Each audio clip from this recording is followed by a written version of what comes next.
Okay, so getting back into our coverage over the X-Men, we have reached a point where Chris Claremont had officially left the company behind. I mean, the man left in 1991. And really, that was a big year for Marvel Comics because around that time, they had 6 different X titles. You had 5 different X teams: Excalibur, X-Factor, X-Force, X-Men, Uncanny X-Men, and then you had Wolverine, his solo series. That was 6 different X titles coming out in 1991. And for Chris, he didn't care. He dipped out. And so it came down to Marvel saying, you know what? Let's see if we are able to pick up where he left off at. And hopefully we can do a good job. Now, we're going to jump back over to X-Men. Issues number 4, 5, 6, and 7, because this is a 4-part story arc that is actually introducing a new character known as Omega Red. Now, this is Jim Lee saying, hey, I can write and draw. You know what, Chris gone, don't worry, we got this. Let me do a story arc. So he was the man kind of brought in Omega Red for us. It kind of gave us a whole background story of this character, but he also built on the past of Wolverine as well. And you see what I mean as we go through today's video. And so getting into X-Men issue number 4, we do pick up with a small island. Now really, this small island is actually a base for the Hand. Now we had talked about the Hand before in our other videos. The Hand is a not small, they're a very big ninja organization, but they usually go out of their way to worship a demon known as the Beast. Now for the Hand, there were many different factions in the actual organization, and each faction is being led by a certain kind of leader, and usually that leader has their own kind of goals they're trying to reach. And so getting over to this small island that does belong to the Hand, this is only a faction of the Hand, and they're being led by a character known as Masuo, and I really hope I pronounced that first name correctly. Now Masuo, we've seen him before, and really he is the reason why Psylocke is no longer in her original body. He was the reason why she was now placed in an Asian woman body. But for Masuo, we see him doing some kind of ritual where he is sacrificing 20 people to bring back a certain character. And that certain character is Omega Red. And this is Masuo telling Omega Red like, hey, I brought you back to life to get something we both need. And I feel like you want revenge on the person who may know where that item could possibly be. And as soon as Masuo says that, Omega Red knows who he is talking about: Wolverine. But now we are able to jump over to the school of Charles Xavier. Now, for me, I kind of like this section a lot because we get the chance to see the X-Men have some downtime. I mean, when it came to Chris Claremont, he did this as well. Matter of fact, there was a book we covered where you had Storm and the girls kind of have a girls' night. So the X-Men usually get a book or two where they are able to have some kind of downtime. So we do see Rogue and Wolverine going up against Gambit and Jubilee in a game of basketball. Now, the problem is they're not supposed to use their powers, but Gambit is just too good in the game of basketball to the point where he ticks off Rogue and she begins to use her powers to kind of help them win the game of basketball. And so for Gambit, he's all like, well, if you are going to use your powers, then I'm gonna use my powers as well. And so we see Gambit begin to charge up the ball with his powers, which means that ball is going to explode very soon. Now, while you have the X-Men outside playing basketball, inside we do see that Moira McTaggart is having a nightmare. Now, this nightmare is a callback to our last video. You see, in our last video, we had learned that when Magneto was a baby, Moira McTaggart was left in charge to raise the young man. Except while doing that, she altered his DNA to make sure when he grows up, he'll become a good guy rather than a bad guy. Now, here's the catch though. You see, you did have a character known as Eric the Red appear. And when it came to Eric, he was able to age up Magneto back into his prime years. But shortly after, we begin to see Magneto become an actual good person. You see, when Charles went to space, he left his school behind for Magneto to take over. And you also have Magneto become the leader of the X-Men. And he taught the New Mutants for a short period of time. And so in that time period for Marvel Comics, it really did seem like Magneto was actually a good person. Now, shortly after that, he did go back into the role of a bad guy. But then he learned that his DNA was altered by Moira McTaggart. Now, her actual plan did not really work out. You see, she tells us that if it did work out, he would not been able to use his powers, but he had been using his powers, which means that the entire time that he was out there being a good guy, it was his choice. But when he found out that Moira McTaggart had altered his DNA, he felt like those months, days, years, whatever, was not actually his choice. It was her choice because she played with his DNA. And so, getting back over to her nightmare, she feels so guilty for what she has done to Magneto. Now, you have Charles and Banshee in there trying to calm her down, but unfortunately, she feels very guilty with the idea of playing with someone else's DNA. But now we jump over to Berlin, and we do pick up with Masuo. Now, Masuo is having a meeting with the Von Strucker twins. Now, we had talked about the Von Strucker twins before. They are the children of Baron Von Strucker, a well-known enemy of Captain America. But for the Von Strucker twins, they are mutants, but the problem is their powers only work if they have physical contact with one another. But we do see that they are meeting up with Masuo to work out some kind of plan. And apparently, for their plan to actually work, they need the help of Omega Red, who is currently being used by Masuo. But apparently, their goal is to gain immortality. And so we're kind of left to wonder, what are they actually up to? Now, we do get a page where we see Gambit trying to get with Rogue. And for me personally, this was the starting point of where you had the idea of Gambit and Rogue possibly getting together. Now, we already see Rogue telling Gambit no, because as we all know, at this point in time, no one was truly able to touch her skin without some negative effects happening to them. And so she does push Gambit off of her and she flies away. But for Gambit, he likes the idea of a challenge, a woman he does care for, but also can't touch. And we do get a couple more pages where we see Moira McTaggart still freaking out about what she had done to Magneto. And you still have Banshee, who is her boyfriend at this time, trying to calm her down. But the problem is she's not trying to relax. And really, she feels like she only failed because she's only human. That part right there for me kind of like, okay, if she was a mutant, could she had actually succeeded? Either way, Banshee's still trying to calm down the lady.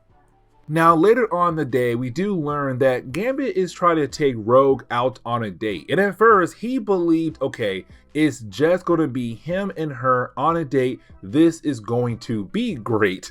But the problem is you have Wolverine, Jubilee, and Beast like, hey, we're going to tag along as well. And you have Gambit wanting to say no, but like, he can't. He's like, fine, y'all can come along, just please don't ruin this date. Now, Gambit will try to lose them, but it's Beast and Wolverine and Jubilee. There's no way he's going to lose them at all on the way over to the restaurant.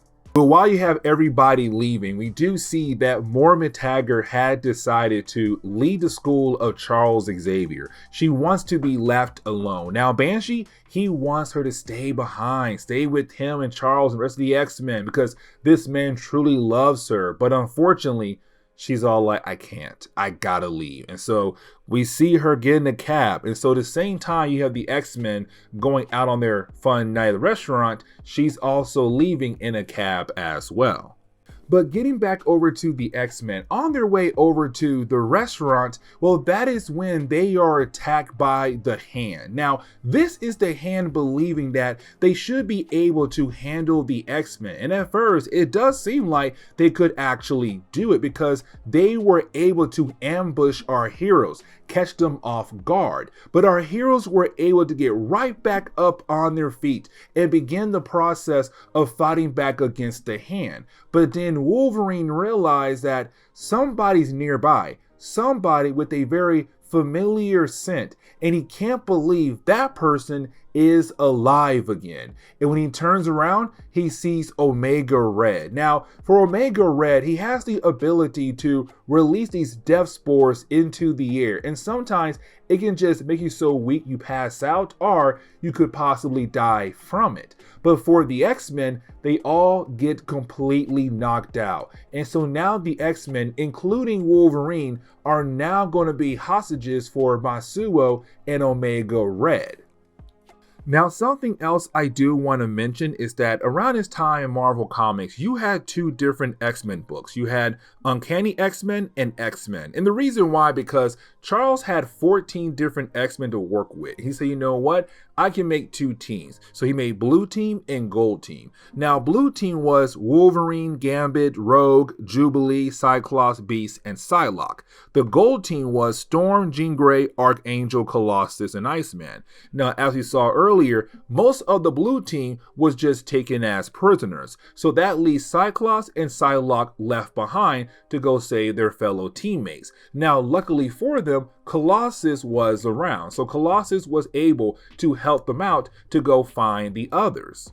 And with the tech they have from Forge, they were able to find most of the Blue Team. And the reason why I say most is because, well, Omega Red took Wolverine somewhere else. And so you had the Hand doing the rest of the work, trying to transport the rest of the X-Men that they had captured earlier. But like I said, you do have Colossus, Cyclops, and Psylocke being able to find most of the Blue Team and being able to break them free. But after doing that, you have our heroes realize that one, Wolverine is not there, but two, his mask was left behind. And that right there is very confusing because when he left, he was not wearing his suit, or maybe he was underneath his street clothes. But either way, they feel like the idea of his mask being left behind could be a message saying, hey, you know what? Something bad might happen to your friend. Now, we do learn that Omega Red took Wolverine over to Berlin, and we see the two characters fighting against each other, but we do see that Omega Red is beating down on Wolverine. I mean, beating down on him, but they're being watched by four other people: Mojo, the Von Strucker twins, and Dr. Cornelius. Now, Dr. Cornelius is very important because he was part of the Weapon X program that turned Wolverine into a living weapon. And so you have all four characters watching this battle. But the reason why they're allowing Omega Red to beat down Wolverine is to kind of help jog his memories so that he can tell them where he had placed a certain item that they are looking for. Now, we do get a small flashback where we do learn that Wolverine was part of some kind of team, and this begins the whole idea of Wolverine being part of X-Team. Now, gonna learn more about X-Team down the road in later books, but just know that apparently X-Team was Wolverine and Sabretooth. There was somebody else, but I'm gonna save that for a tad bit later. Now, with that flashback, it's very short, but it tells us like, hey, Wolverine and Sabretooth were partners on this team called X-Team. But then we see Omega Red drag Wolverine back in the present day into a different room where you do have our bad guys here basically hook Wolverine up to some device where they're going to torture him. And the reason why, because they want this certain item, and it's very special for Omega Red, but for everybody else. And it's called the Carbonadium Synchronizer. They need this item to help with their master plan. But apparently Wolverine is the only person who knows where it could actually be at. Now, back at the X-Mansion, we do kind of get an excuse of why the gold team is not going to help the blue team out when it comes to saving Wolverine, because they have to go to the Hellfire Club. Now, we're going to cover that story arc later. That story arc is all about Bishop coming into the world of Marvel Comics, but that takes place over in Uncanny X-Men. So that removes Jean Grey, Storm, Colossus, Archangel, and Iceman as well. While the rest of the X-Men, the blue team, will go out of their way to go to Berlin to hopefully save Wolverine. Now, a day later, we do see Omega Red transporting Wolverine into a different part of the Berlin facility. But while doing that, we see that our two characters are being watched by somebody else. Now, that character, his name is Maverick, and he is going to be really important. This book is not just about Omega Red, it's also about Maverick as well. But you have Maverick working for somebody else, and they tell them, you have to help Wolverine. And so you have Maverick being able to turn off the lights and get Wolverine out of his restraints. Now, while you have Logan being out of it, his main goal is to get the heck out of there. He knows that he is not ready to deal with Omega Red at the moment. But while trying to get away, he does slip back into a flashback where apparently he did break into a base in Berlin, most likely this one right here, when he was part of X-Team, and their goal was to get a young woman out of there. But as he's trying to get away from Omega Red, he does jump out a window, and at first we're left to believe that maybe Wolverine had officially died after jumping out of that window. But we do learn that Wolverine was actually saved by Maverick. So you have Maverick say, hey, you know what, Logan, I know you from our past. I was also part of X-Team. I was there for a lot of your beatings, but I'm telling you right now, you have one heck of a beating from Omega Red. You need the time to properly heal. So to sit down right there and let your body recover. But then you have Maverick realize that somebody else had just broke into the Berlin facility. And of course, it's the rest of the X-Men looking for Wolverine. And so you have Maverick realize that things are about to get a whole lot more crazy in this actual building. Now, the ending for X-Men number 5 is really more Jim Lee setting up another story coming down the road. You see, we pick up with a character known as Dazzler. Now, Dazzler, she was an X-Men, but by this point, she does not remember anything from her past life. And the reason why, because there was a point in time the X-Men used an item called the Siege Perilous. The Siege Perilous had the ability to give you a new life somewhere around the world. The problem is you may forget everything from your past life. And so for Dazzler, she went through the Siege Perilous. She was granted a new life, but she forgot everything from her past life. And so she has been staying with Lila. Now, Lila is another mutant who has the ability to teleport, but can teleport across the universe or sometimes into other dimensions. Now, while you have the two ladies talking, out of nowhere, Longshot appears. Now, Longshot was an X-Men who also left because he was trying his best to remember everything from his past life. But the problem is he's being chased down by a character known as Spyro from the Mojo verse. Now, we're not going to dive too deep into the Mojo verse right now. Just know it will come again down the road in this video. But as soon as Spyro arrives, you didn't have Lila being able to use her powers to teleport her, Dazzler, and Longshot the heck out of there. But as we get into X-Men issue number 6, we do learn that the blue team has split up into two teams. The first team is Cyclops, Beast, and also Jubilee. Now, we see them being able to take out a few members of the Hand, and so they're doing a good job at first. But then they run into Omega Red. And remember, Omega Red has those death spores, which has the ability to make someone very weak to the point where they pass out, or you might actually die from the death spores. And so you have our heroes at first being able to take down members of the Hand, But once they run into Omega Red, they are all easily taken out. So 3 of the blue team have now been captured by Omega Red.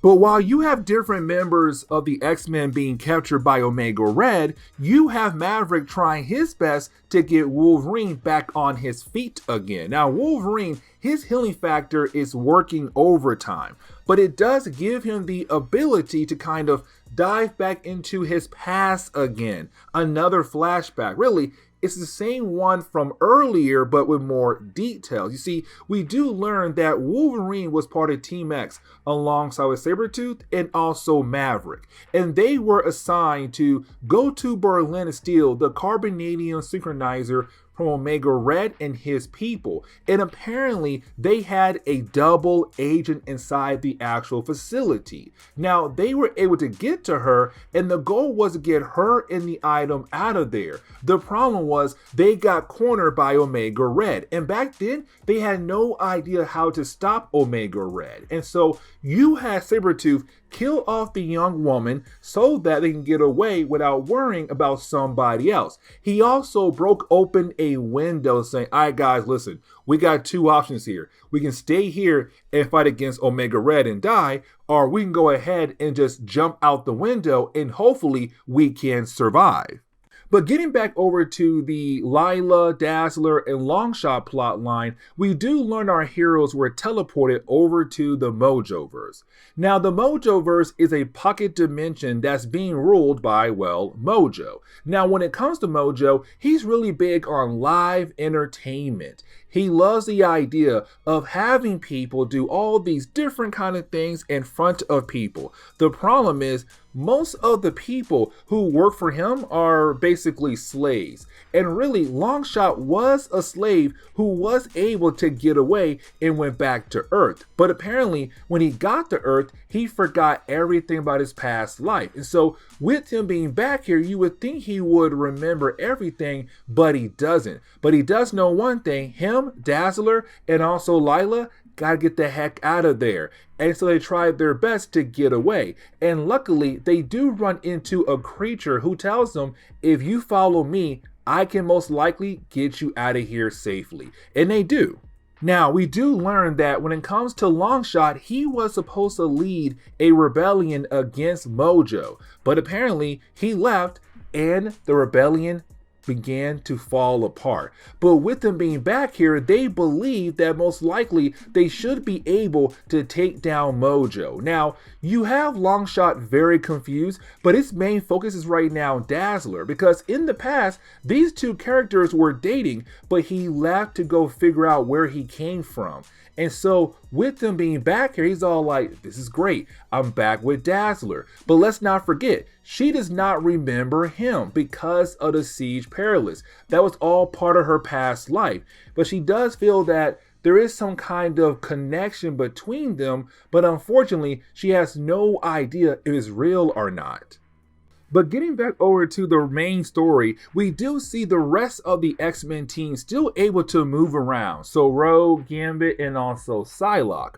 But while you have those characters walking around the place, they are confronted by more members of the Hand. And you do have our heroes being able to take them down, but then they're confronted by Masuo. Now, remember guys, Masuo is the reason why Psylocke is no longer in her original body. But here's the thing, he also made her join the Hand right after doing the whole process. But he made sure to put a failsafe into her mind to allow him to control her whenever he wants to. And so at first, it does look like Gambit, Psylocke, and also Rogue would be able to take down Masuo. But then he tells her, take your friends down. And just like that, there goes Rogue. There goes Gambit. All because of Psylocke, who's now being controlled by Masuo. Now, even though most of the X-Men have been captured, you still have Wolverine as a free card to play, because when Psylocke's mind is taken over by Masuo, because of her mind connection to Wolverine, he was able to realize there's something wrong with Psylocke. And so he wakes up. When he does, though, he sees Maverick. But let's not forget, Logan does not remember anything from his past. So he does not remember Maverick at all. And so right now, is Logan saying, "Who are you? And you better give me the right answer before I kill you." Now, we do get a small flashback that shows us that, yes, Maverick, Sabretooth, and Wolverine were actually a team together, Team X, and they were CIA agents. But Wolverine left the team, it seemed like, when he saw Sabretooth kill off that young lady who was a double agent working for them. Her name was Janice. And so for Logan, he believed that they could have saved her and saved themselves against Omega Red. But unfortunately, Sabretooth said no and had killed her. And so for Logan, he's kind of like, I cannot work with that man right there. And he walked away. And he told the higher ups what went down on that mission. But getting back over to the present day, you have Maverick tell Logan that, hey, listen, my name is Maverick and I work for the German government. And that is really it. That's all you need to know. But after saying that, Logan realized he sees somebody very familiar on Maverick's screen. Somebody else is now getting involved in this mess, and that would be Sabretooth. And we do learn that Sabretooth was brought here by Masuo to help out to find Wolverine. Now, this one page is really important because, yes, it does remind us that there is a connection between Wolverine and also Sabretooth. But we also learned that apparently there is some connection between Sabretooth and also Gambit. Apparently, he knows Gambit very well, and they got a long path with one another. But you didn't have Masuo say your goal is to find Wolverine, so go. But while you have the bad guys getting together, you have Wolverine and Maverick agree to work together. If Maverick is able to help out Logan to save the X-Men, then Logan will help out Maverick to find the Carbonadium Synchronizer. And so with both of them agreeing, you didn't have both characters be confronted by Sabretooth. Now I felt like this battle should have gone to Wolverine and Maverick, but it doesn't. You have Sabretooth being able to win the battle apparently very easily. And so now the entire X-Men team, including Maverick, has now been captured as we enter the last chapter for today's video. Now I kind of want to sit down and talk more about Omega Red for a brief moment. You see, Omega Red is basically a character from Russia. You see, when it came to Russia, they were trying to create their own super soldier, which they were able to do, Omega Red. But they were also creating their own special kind of metal known as carbonadium. Now, carbonadium is somewhat similar to adamantium. The only difference is carbonadium can be very poisonous to you, and they gave it to Omega Red. Now, Omega Red, he took it and he loved it. The problem was, like I said, it was very poisonous to people, and so it began to slowly kill him. Now, when they gave him carbonadium, they also gave him offensive weapons that was made out of that special kind of metal, these tentacles that he could use on different people. And when he did, he would drain their life energy as a way to stay alive, but to fight back against the poison that was in his body. And the reason why he wants the carbonadium synchronizer so bad, because it will help him to fight back against the poison that is always slowly killing him off. And so that is why he had teamed up with everyone else to come after Wolverine, because Logan stole it many years ago. But getting back over to the present day, we do learn that what they are trying to do with Wolverine is now go through his mind to see if he remembers where he had placed the actual carbonadium synchronizer. Now, they have the machine also hooked up to Masuo so that he is able to see what Wolverine sees in his past. And when it comes to Masuo, he does learn where Wolverine had actually placed the carbonadium synchronizer. But before we are able to learn where, that is when you have Psylocke scream. You see, we kind of find out that Psylocke was pretending this entire time. This entire time, she was not actually under Masuo's control. She was just waiting for the right time to attack. And so, right now for her, this is the most perfect time to attack. Now, to Omega Red, he feels like he should be able to take her down because, again, his death spores. But she said, hey, I made you believe earlier, really, I made you believe that your death spores actually affect me. They don't really affect me that much because of my powers. My psychic powers, they do a great job in protecting me. And so you have her being able to fight back against Omega Red. Now, getting back over to Maverick. Maverick is about to get ready to help out as well too. You see, this is all part of some crazy plan. When Wolverine and also Maverick fought against Sabretooth earlier, Psylocke was there, and they allowed themselves to get captured. But while fighting against Sabretooth, she was able to tag his mind. And so, you have Maverick being able to break free, take down the guards, but Sabretooth is currently under Psylocke's control and has no choice but to help out Maverick to fight back against Omega Red and all the other bad guys. Now, unfortunately, the plan does fall apart a tad bit because you do have Psylocke get taken out very easily by Masuo, and even though she just went one-on-one with, Omega Red, for some reason, she got taken out so easily by Masuo. But with her gone, that means she's no longer controlling the mind of Sabretooth, which means he's now allowed to attack Maverick. And really, him and Maverick were about to free the X-Men. And so at first, it does look like, okay, there goes Maverick. He is about to die. But luckily for Maverick, the X-Men were mostly free. And so they were able to get free to help him out to fight back against Sabretooth. Now, this is where we see the story begin to wrap up very quickly because you do have Wolverine being able to break out of his restraints and being able to go toe-to-toe with Omega Red. Now, the rest of the bad guys, they still believe that right now they have the upper hand on Wolverine until you have the rest of the X-Men arrive. And so with our heroes working together, they are able to take down all the bad guys very easily. But now they have to leave the place because right now the place is about to explode. And so you do have our heroes being able to get over to their Blackbird and fly away before the place blows up. And so our heroes were able to get all their teammates back together after a very hard-fought mission. Now, for a brief moment, we do jump back over to the Mojoverse to learn that you had Longshot, Dazzler, and also Lila tried their best to lead the rebellion against Mojo, but apparently the entire rebellion was defeated by Mojo and his forces, and Longshot is now a prisoner. Now, Dazzler, she's still free, and her goal right now is to bring some of the X-Men over to the Mojoverse to help out to fight against Mojo.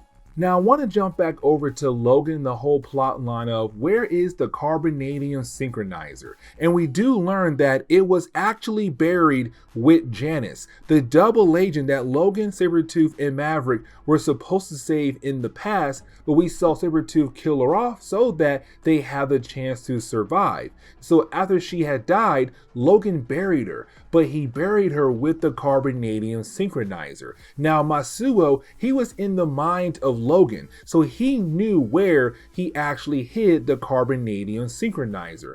And so we see Masuo trying to dig up her grave to actually grab it. But you have Logan being able to come up from behind to take down Masuo. Now, it does look like Masuo might get the upper hand, but then Maverick appear. And so once you have Masuo run away, you have Logan being able to hand over the carbonadium synchronizer over to Maverick, who again supposedly works for the Germany government. But either way, the book kind of ends on that note, but also tells us that Logan does not completely remember Maverick just yet. But either way, this is where we are going to end today's comic book video. So please leave me a like down below and subscribe. But guys, see y'all next time. Later.